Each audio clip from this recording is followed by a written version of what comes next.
আমরা পূর্ণাঙ্গ হিয়ারিং করে এই মামলাগুলি বাতিল করা হয়েছে। কারণ এই মামলাগুলি কোনোটাই সঠিক ছিল না।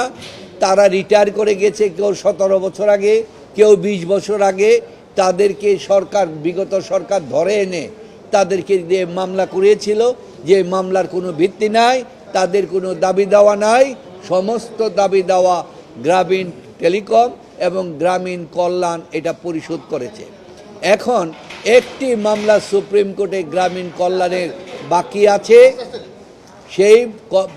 এটা আপনারা জানেন যে 103 জন কর্মচারী গ্রামীণ টেলিকমের, তারা কল্যাণের, তারা একটা আপনার পিটিশন লেবার ট্রাইব্যুনালে তারা একটা মতামত চেয়ে একটা মামলা করেছিলেন।